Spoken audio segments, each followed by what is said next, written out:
Hello everyone, I'm Alicia. Welcome to my Beautiful Nights channel. For this video we're going to make beautiful gift boxes so we can give our jewelry away for Christmas, birthday, whatever the occasion is. So as many of you know, I have been making a bunch of jewelry for family and friends for the past few months now, and I've done a tutorial on several of the things that I've made. Actually, I think I've done a tutorial on everything that I've made as a gift.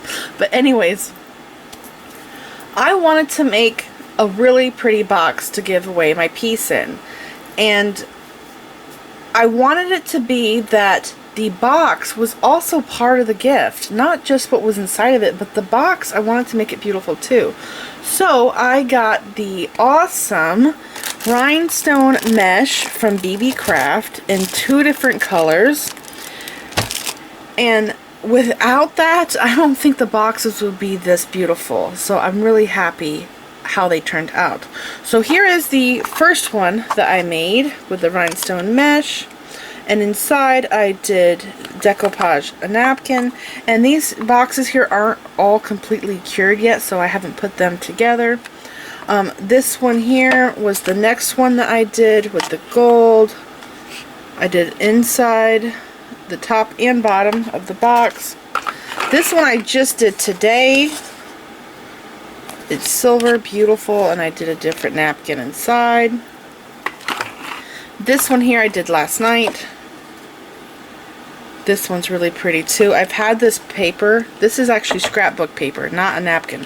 But I've had this scrapbook paper forever, and I finally got to use it, and look how pretty. This stuff is so sparkly. And then this one here I will be making in the video. This one is still damp. And I will also be working on this one in the video. They're really pretty. Here are the things you're going to need to make a gift box. You're going to need a pair of scissors. You're going to need paintbrushes, and I like to use the same paintbrush for painting and for gluing. And then I use a dry one for getting the wrinkles out of my napkin so I can decoupage. And I also use this for pressing down these scrapbook papers. Because of my long fingernails, it's hard to get in there around the edges and make sure that it's all pressed down, so I like to use this. And I also use either a pencil or a pen to mark the scrapbook paper or the napkin so I can cut it out so I can put it into my box. You're also going to need a small dish to put your paint in and your glue, and I am using tacky glue for the rhinestone mesh because it's really strong and I need this to really adhere. I don't think that I could get the same results with Mod Podge, so I found tacky glue to be the best for the rhinestone mesh. Now I am watering down the tacky glue just a little bit, okay, just like a few drops of water, because it is so thick. It is like marshmallow fluff. And I'm using the Mod Podge for the decoupaging of the napkin and the scrapbook paper. Now if you don't have Mod Podge, you can use Elmer's glue or some decoupage glue alternative.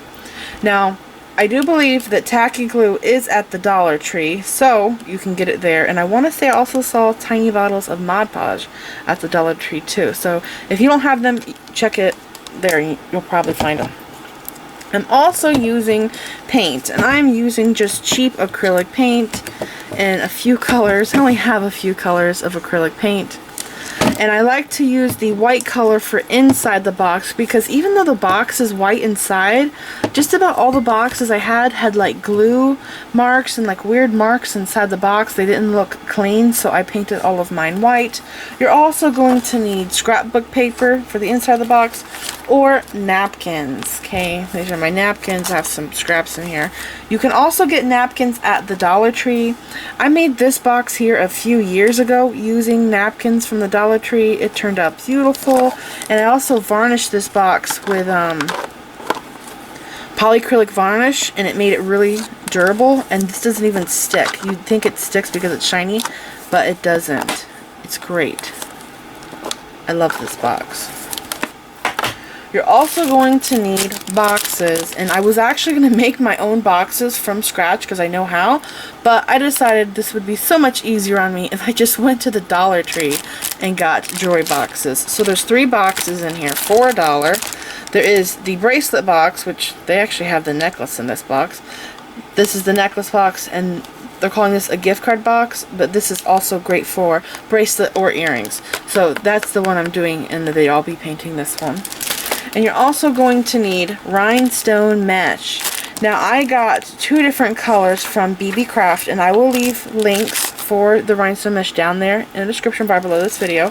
I got a silver and a gold. Now I think the gold is coming from China, but the silver came from the US, and they also have 3 other colors in their store. They have a really pretty green, pretty blue, and a pretty purple. They're all gorgeous, but I just went with these 2 because I would use these more than any other colors. You know, they're kind of neutral.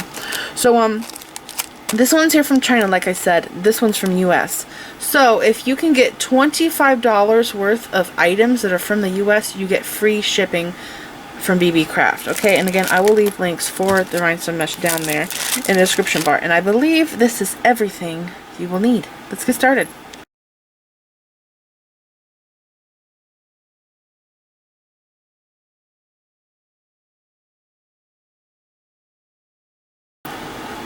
When you get these boxes, they're going to come with this fluff stuff in here to cushion your jewelry and the silica packet. I'm actually not crazy about this. I do plan on putting everything I made for everybody for Christmas in bags because it keeps it from tarnishing. So I'm thinking I just might ditch this. And plus, it's covering over my beautiful decoupage that I worked so hard on. So see, this is what I normally do. I put it in the bag so it doesn't tarnish. So I think I'm just going to do this. So anyways, I'm thinking of tossing these because they're kind of weird. And some of the ones I got are actually falling apart. Look at this one here. See how it's like falling apart? So I'm thinking I'm going to toss those. Now, here's a tip. Do not throw away these silica packets. Whenever you get these, save these. Put these into your findings. Put these in your jewelry box. My jewelry box is loaded down in these. It prevents your jewelry from tarnishing, and it's also great to put with your leather. My aunt gave me that tip. Store your leather with silica packets in sealed bags. It just makes it last longer. Keeps it going. So now we're going to paint the box.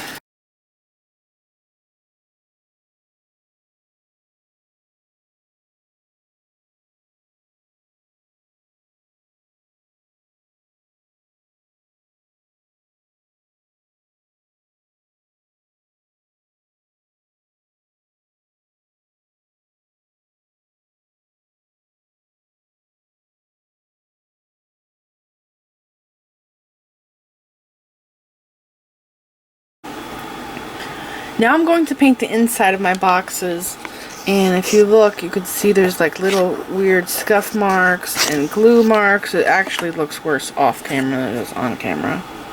This one here, it's got weird marks. So, and this here is actually a yellowish color, and this is white. So I'm just going to paint the inside of mine. This is optional. You don't have to do this, but I like to do it. And I do 2 coats. 2 coats of white. And my outside color, I also do 2 coats of that.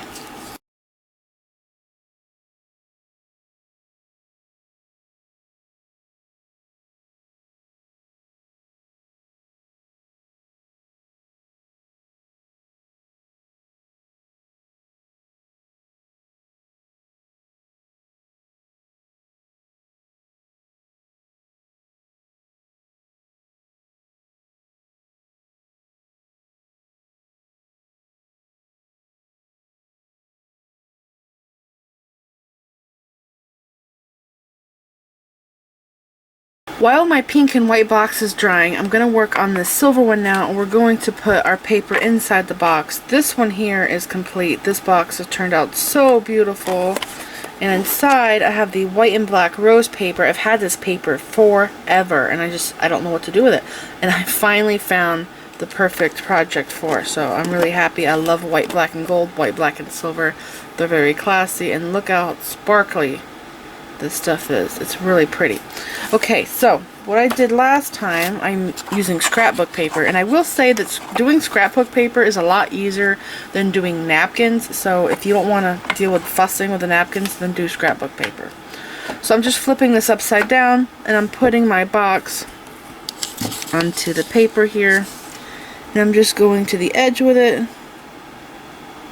and I'm just going to trace around it with a pencil or a pen. I actually did a pen with a napkin because the pencil was not showing up.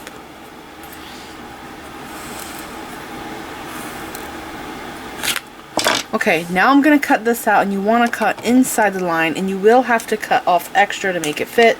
And I just trim a little bit at a time to try to get it to fit in the box.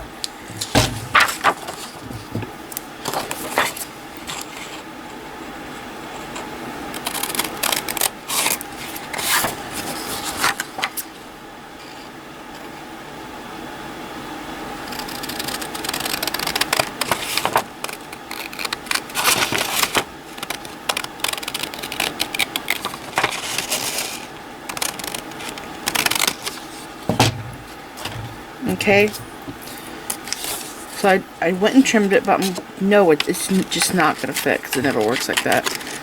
So I will have to trim off a little bit more. And I actually like using a paper cutter for this because this box is so long. But that just depends on if you have that or not. So I'm going to go ahead, trim this down a little bit, get it to fit to the box, and I'll be back. And you will have to cut a second one for the lid, so you have to do this twice. By the way, I just wanted to let you guys know that the paper for the bottom of the box and the top will be different sizes. I just cut this one for the bottom of the box, and this is the top. Do you see how I have this big gap right there, and on the side it's too big, but it fits this one here perfectly. So you will have to do the same thing with the opposite side of the box. You have to trace it and cut it out to make it fit just right. Alright, so I cut my papers out, and now I'm ready to glue them down. So you just want to cover the bottom of your box. It's very simple. Evenly with glue.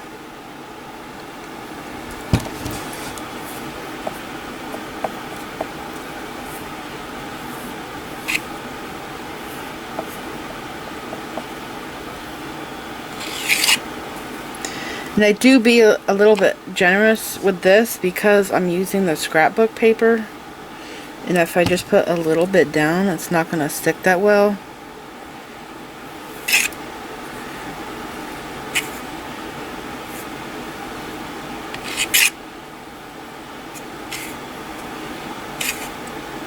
Okay, nice even coat. And now I'm putting the paper in. And I realized with this box, because it's long, you don't want to start putting it down over here at the end. You actually want to start putting it in like this.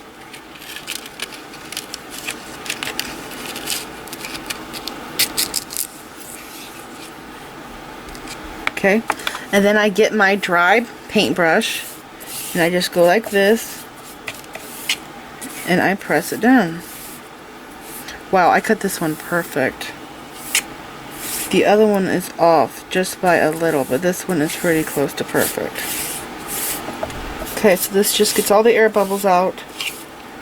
And now I'm going to do the other one. Looks great.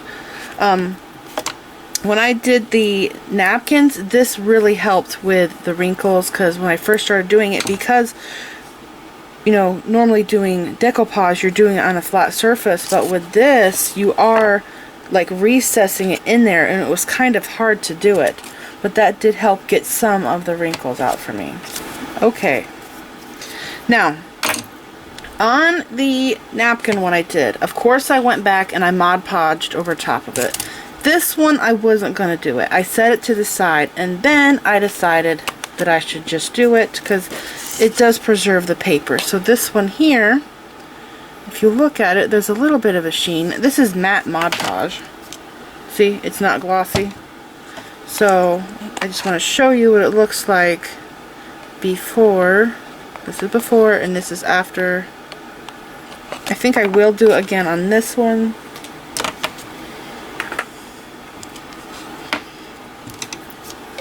Coat the top.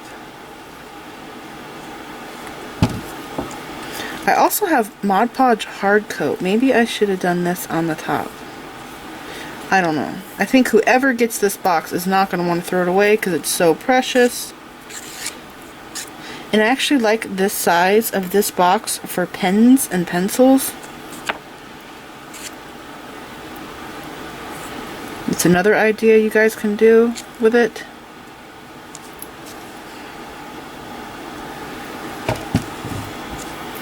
Alright, so I'm just going to put a thin coat on each box, and I will be back.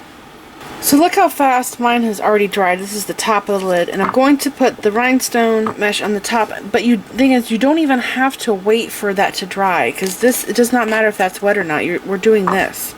So I have to prep my mesh. As you could see, I just opened the roll, and right here there's some fuzzies on the side. So I'm going to go ahead. Actually, you know what? I'll just trim it now and clean it up later. Yeah, that's what I'll do. Okay. So let's see. Now on the other ones that I've done, I realized that it's best to cut it just a little bit smaller than the box, because if this hangs over the side of the box, it's going to get bumped and it's going to get lifted, then it's going to peel off the top. So see how there's a little bit of space right here on the outer edge of the box? I did that with all of my boxes. Here's another one. See the little bit of space? Just so we don't lose the mesh off the top. There's just a little bit of a gap on the sides. Alright, so let's see. I have to get a little bit closer to me because I can't see. Tripod's in my face. Alright, so I'm going to start cutting it here. Okay.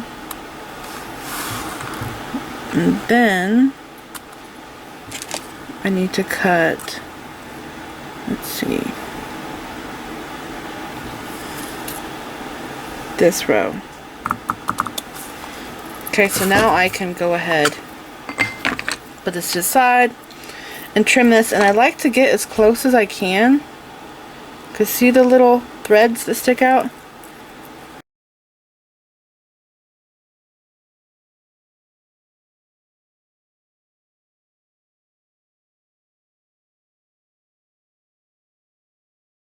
So I'm getting my glue ready to go on my box, and I just went ahead and put some of the tacky glue in here, and like I said, it is so thick. It doesn't want to spread really well, so I'm mixing some water in it. I have a little water bottle here, and I like to use the end of this to stir it.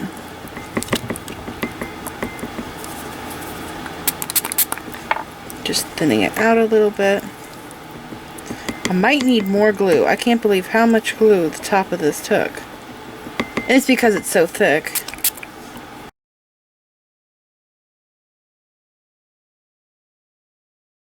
Alright, so as you can see, I put it on nice and thick. You want it to be thick. We do not want the rhinestone lifting up. That would just be a tragedy if it came off the box.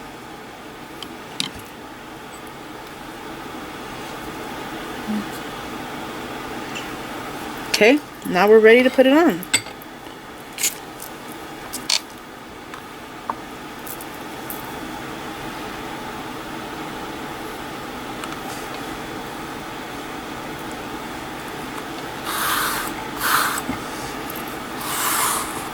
And this dries pretty quick, believe it or not.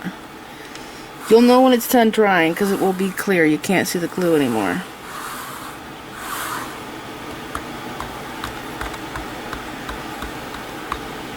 Okay, I just press it down, and I go around and look and make sure that it looks even on the sides. You can move it if you have to. I also go like this and press. Make sure it's sticking. Okay, so we're pretty much done. It's very easy to do. It's really fun. I liked making these boxes. And there's so many different ways you can make these boxes. This is just a way that I ended up making them and like them. So you guys gotta try this. It's a lot of fun.